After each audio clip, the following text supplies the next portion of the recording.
welcome to your second lesson on probability, and today we're going to look at making predictions. So, making predictions comes with a little formula. It says the prediction of an event. Remember, an event refers to a favorable outcome. What I want to get. Favorable outcome.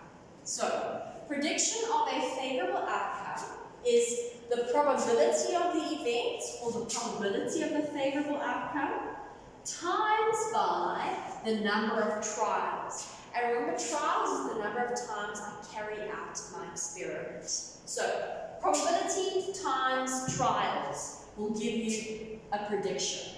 And when I'm talking about probability, remember this is theoretical probability. So we have the formula, remember? Probability of an event would be the number of favorable divided by the number of possible outcomes.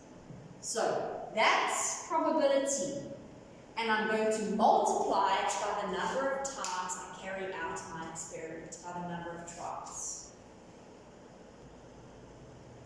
So the example says, in the spinner alongside, I've drawn the picture of the spinner over there, the blue, the green, and the pink sections are equal in area.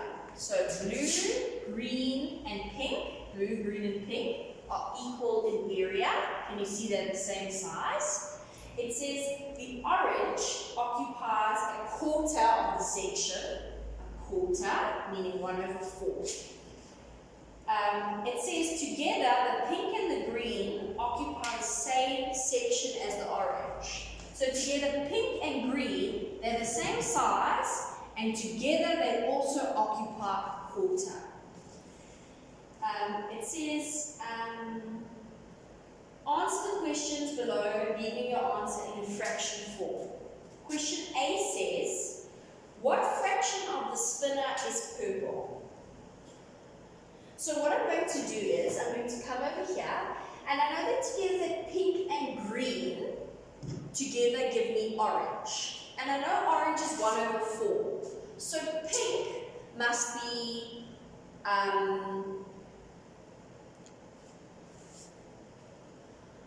so I'm going to break this whole spinner up into equal sections. So pink and green and blue are all equal, and pink and green together make orange. That means I can split orange up here into 2 equal parts. I could draw a line here and get another quarter between blue and this little section there, and I could draw a line down through purple. So if the question says, what fraction of the circle represents purple? Do you see that my circle has been split into 1, 2, 3, 4, 5, 6, 7, 8 pieces? How many of those pieces are purple? 1, 2, 3 pieces are purple.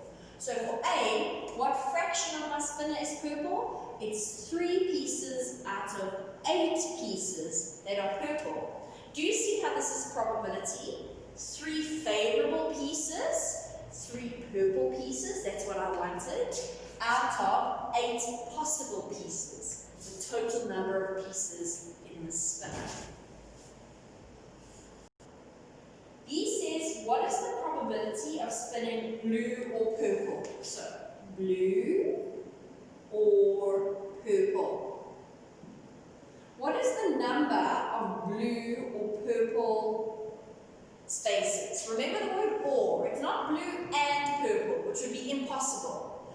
Blue or purple means I can spin it and I land on blue or I land on purple. How many pieces of blue or purple? 1 blue plus 3 purple. That gives me 1, 2, 3, 4 pieces that are favorable. So 4 blue or purple pieces. So the probability of rolling, or spinning rather, blue or purple would be 4 pieces out of a total of 8 possible pieces, which leaves me with a half, even chance event.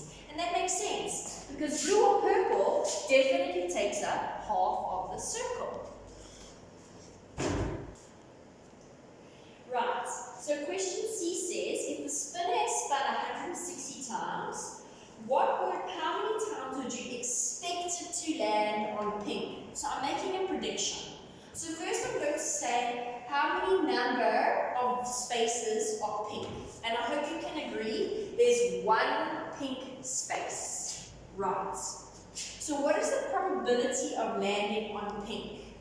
It's 1 space out of 8 spaces. Please don't tell me it's 1 space out of 1, 2, 3, 4, 5 colors. Because that's not true. The colors are not, 5 colors are not split equally. Purple has 3 ratios of this pizza, or 3 slices of this pizza. Blue has 1 slice, green has 1 slice, pink has 1 slice, orange has 2 slices. So it's not 1 out of 5 colors, it's 1 out of 8 pieces of pink. So that's the probability of pink. 1 piece of pizza out of 8 pieces of pizza are pink. So to make the prediction, it says the probability of the event, which we've just determined, multiplied by the number of trials. So we're going to take the probability, 1 out of 8, and we're going to multiply it by 160, because we spun it 160 times, so that means the number of trials is 160. And we should therefore, hypothetically or theoretically, land on pink 20 times. And they can be making a prediction. And the last question asks, if the spinner is spun 120 times, how many times would you expect to spin a blue or purple? Blue or purple? Note it's not saying and. So it doesn't have to be blue and purple at the same time. It can land on blue or it could land on purple.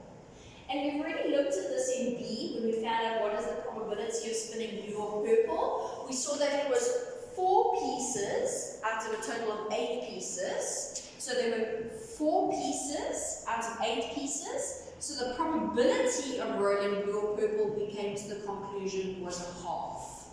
So the prediction, if I roll it 120 times, is the probability, a half, times the number of trials, which is 120. And when I multiply those together, I get 60. So in theory, if I spun the spinner 120 times, 60 of the times I would have landed on that half of the circle. Okay, so boys and girls, you're now going to go and complete exercise 2 for homework.